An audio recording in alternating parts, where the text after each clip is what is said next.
This video will cover chronic lymphocytic leukemia and small lymphocytic lymphoma. Buckle in, this one's going to be kind of long, but hey, we're going to make it and it's going to be good. To anchor ourselves, we have a scene happening in the clouds. Not only that, but there's a slit right down the main cloud here. Cloud will represent CLL, since the word cloud starts with CL, and the slit down the main cloud will represent SLL, since the word slit starts with SL. In terms of who this disease affects, the incidence increases with age and is therefore most common in the elderly population with a median age of 65. This is represented by our main character here, who falls under that age category.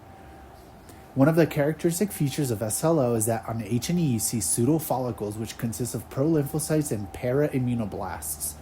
Pseudofollicles are represented by our main character, who seems to be falling from this cloud.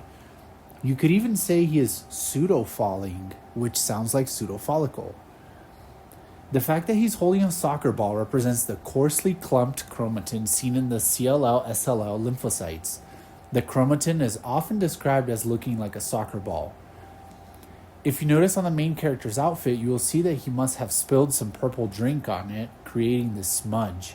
The smudged outfit is of course representative of smudge cells, characteristically seen on peripheral blood smears of CLL patients. Okay, so this scene is set in the clouds, right?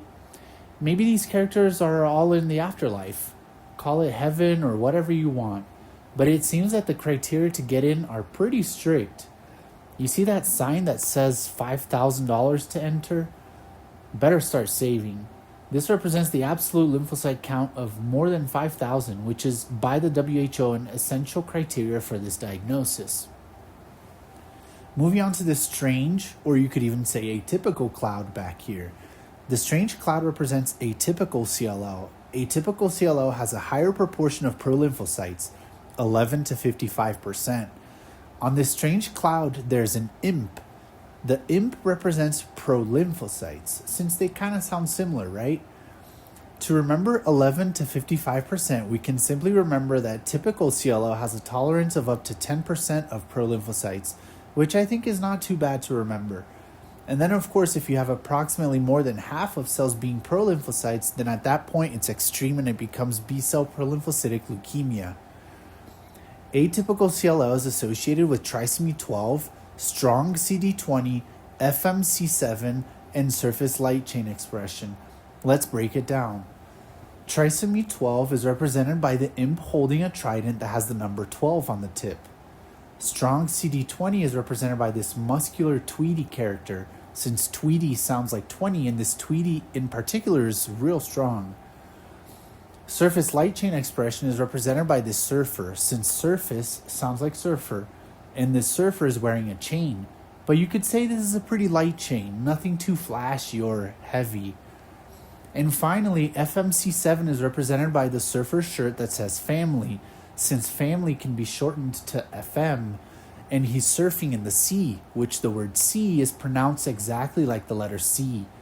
He's also surfing in heaven, which sounds like 7. Now let's talk about the overall immunophenotype of CLL. The characteristic stains that should be positive are CD200, CD23, and LEF1. CD23 is represented by this other Tweety character. This one, however, is not jacked and is just chilling, sitting on a tree. This represents CD23 because 20 sounds like Tweety and 3 sounds like tree. CD23 is expected to be positive in CLL-SLL. LEF1 is represented by this character using one large leaf as a fan. Poor dude, he needs some training because the only thing he's fanning is that door.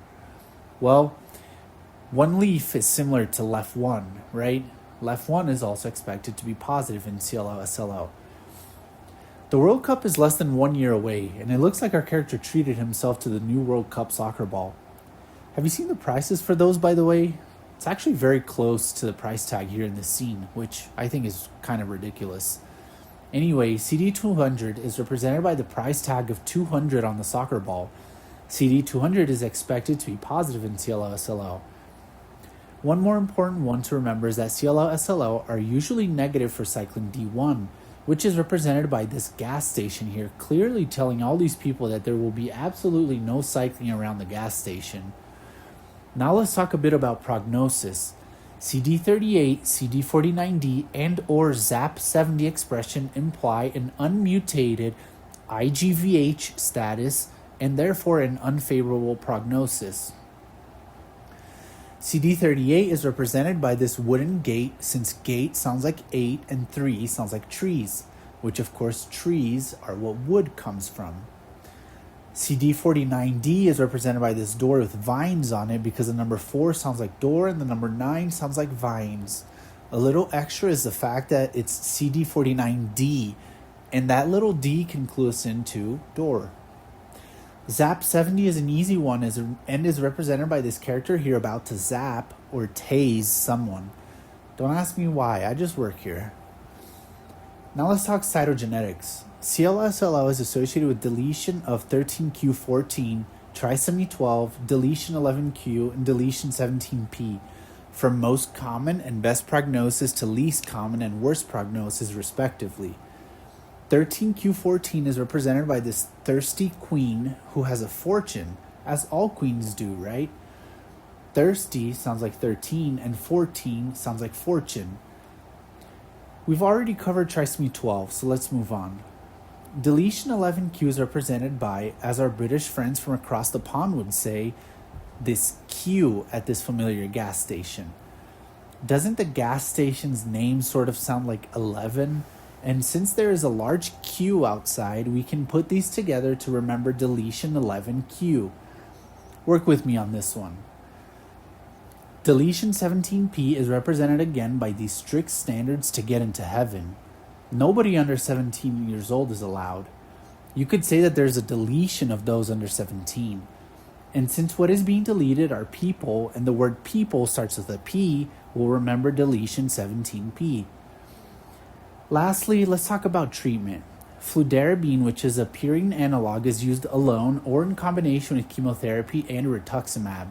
Fludarabine is represented by this character here wearing one of those DARE shirts. I didn't live here in the US when this was a thing, but apparently it was a big thing. DARE sounds like fludarabine, and that is what we will use. Rituximab sounds like tuxedo and is therefore represented by this character wearing a tuxedo. Lastly, ibrutinib is a Bruton tyrosine kinase inhibitor that is used in CLL with deletion 17p and in relapsed or refractory cases. I've represented this by a teenager here who very well might just be under 17 years old, sweeping with a broom trying to make his way into heaven. Broom sounds like ibrutinib, and that's what we're going to use.